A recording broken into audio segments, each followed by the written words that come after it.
the thing, Yeah, no, right? I want to go as well.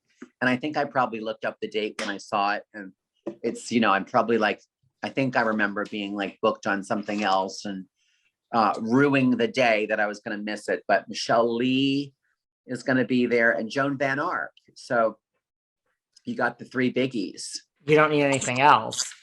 No. What's it like hanging out with Lisa Rinna? Well, I haven't hung out with her lately, but she's very involved in a charity that I'm involved with called Project Angel Food. And they deliver hot meals to people living with critical illness in and around Los Angeles County. And they always have a great event. And I always see her there. And we always have a great time catching up. And if I just see her, she's just like a family member or an old friend. Like, you just always have a lovely time. And she always knows who you are. And she's just divine. This is the role that she was born to play. Absolutely. She's so good at it. Just when we thought all the drama was happening with Denise Richards, when they all went to where were they, in Italy or something, skiing? It was like some trip. Yeah. Was it Italy? I think it was Italy. Yeah. And they had that big showdown at dinner and Garcelle was defending Denise. And that's when we thought it was all, so much drama. We had no idea what was coming down the pike. With Erika, Jayne and all of that, which I'm still very unsure of. You are. I mean, just with what she knows and what she doesn't know. It's definitely very unsavory. And, defrauding victims of a plane crash is does it get any worse? But I don't really, I feel like we just don't know the full story yet. All these reunion answers just didn't seem complete. The reunion was pretty harsh though, right? Yeah, it was. Again, it's hard to feel bad for somebody who potentially may have defrauded victims, but I did feel bad for her. At least Andy did come ready to ask what we want asked. He did. Yeah, that's a hard job to be that direct. So kudos to him for, handling it so beautifully, I guess. Yeah.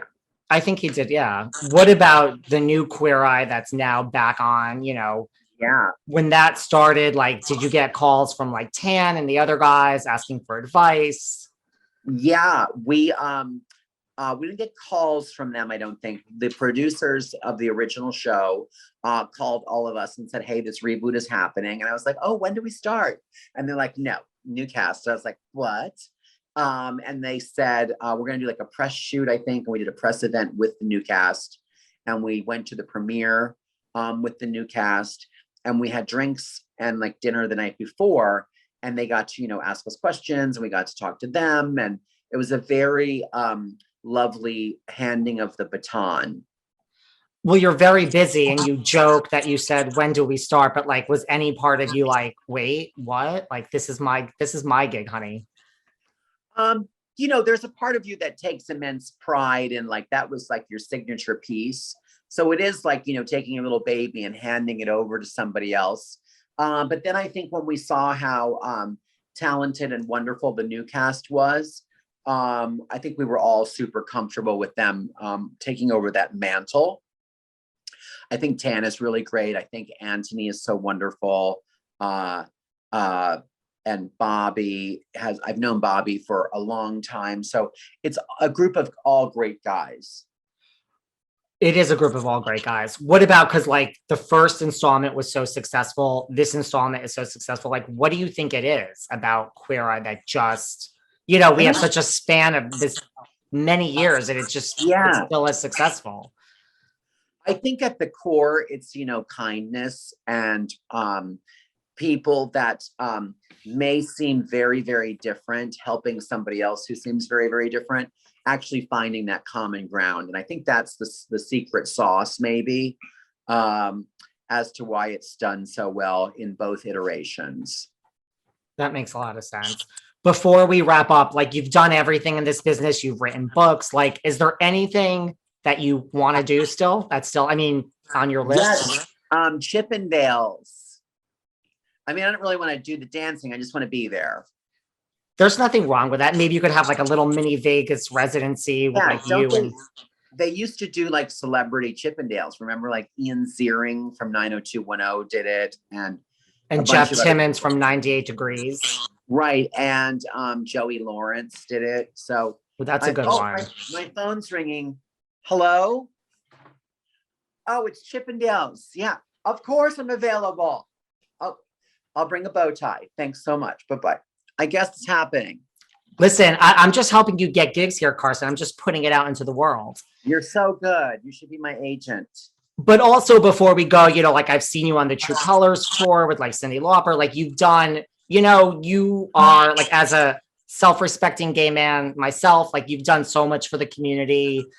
You're such a great activist. You're such a great face of the community. So, thank you for that. You're welcome. That always makes me feel so great when people say that. And I always come back saying, listen, I was just being myself and doing me.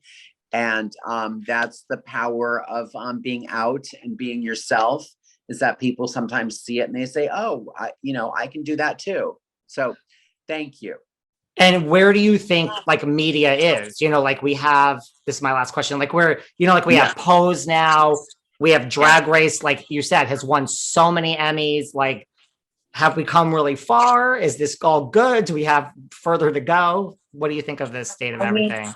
I'm very proud of the television industry, especially for getting people out there and being visible. And I think shows like Queer Eye and Legendary and Pose and Drag Race and so many shows. Dancing with the Stars had a same-sex couple dancing this year. It was the first time ever.